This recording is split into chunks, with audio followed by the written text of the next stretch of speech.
Okay, so the right-hand one was kind of your before, okay? Again, a lot of good things there in terms of posture, spine angle into that club shaft, 90 degrees, perfect. Good kind of direction with your feet and all the stuff we talked about. The grip was a slight issue, which was shown a bit more on the left-hand screen. Overall, a good setup.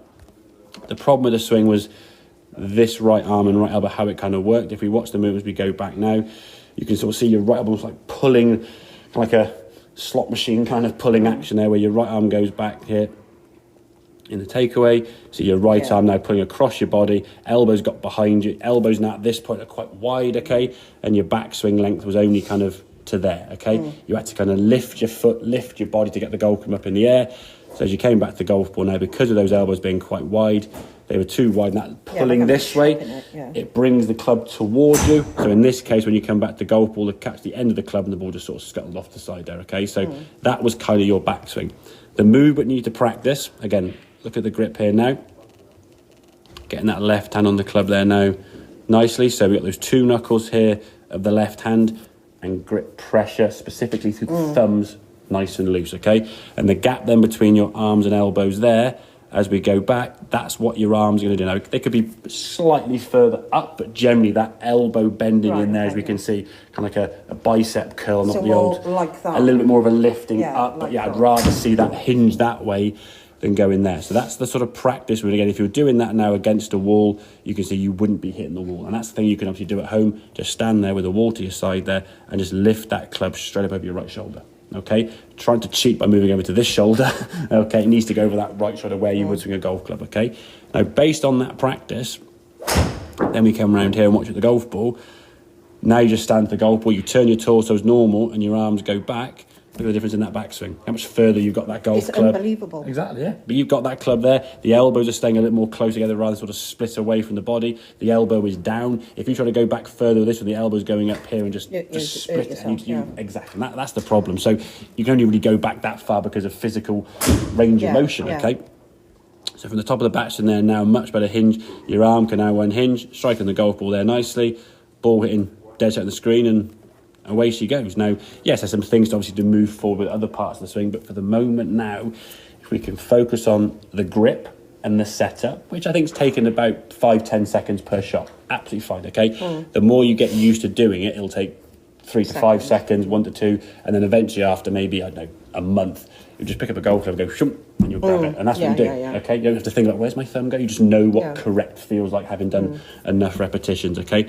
And then you become more aware of what that right arm is going to, and how that right arm now is going to hinge and bend, not pull and drag behind you, okay? So if the arms are a bit more kind of together, it creates a little bit more kind of mobility with the body. We can get the golf club back further. You can see it looks like it looks like a golf swing, doesn't it? Yeah. I mean, even if you don't play golf, which is and you've seen, I'm sure Ian's had golf on the TV. You've seen some golfers. You've seen the golfer with the club over there, right shoulder, kind of pointing, kind of somewhere up there towards the target. Now, okay, that leg move in there. In time, that may not need to move quite so much. I think it's just a habit you sort of ingrained because you couldn't really get the club back anywhere. This was kind of helping.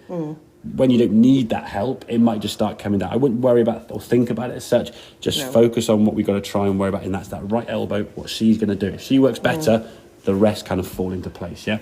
And then from there, so we can swing the top of the backswing, swing the golf ball, and away you go.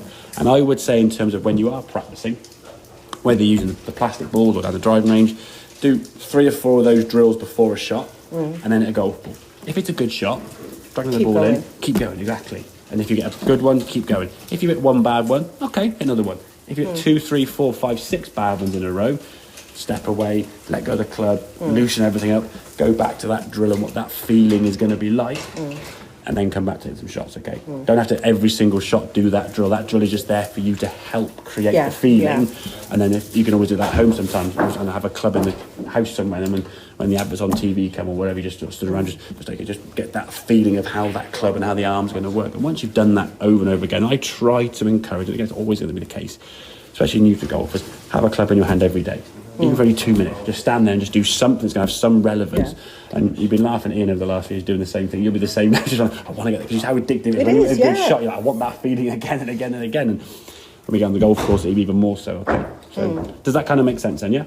That's great. Yeah, so things really to sort of good. work on there. Okay. Grip wise, as we said, you're getting that now. It's a bit tight. I can feel that. I mean, if you're doing this, if your fingers are kind of doing that, and you're sort of trying to get the blood pumping back in your hands, it's because you're squeezing on too tight. So that grip pressure I showed you there, that's God's honest truth. That's how tight the golf club. Yeah. I can move my hands. I think when you hold a pen or a pencil, how tight do you hold that? You just if you're squeezing it, there'd be no control. Yeah, so nice and loose in that grip pressure. It just helps the arms and body move effectively.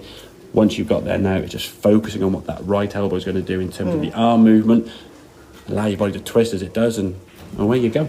Yeah. Okay. Now, in terms of practicing with Ian's golf clubs, will that make a difference? As hitting a ball, it'd probably be too heavy. Have you not got a golf club then, no? No, I've got no golf clubs. Have that. Oh, thank you. And then bring it back when you start getting a set code, bring it back. Next week, aren't I? Exactly. Yeah. Okay. Yeah. Happy days.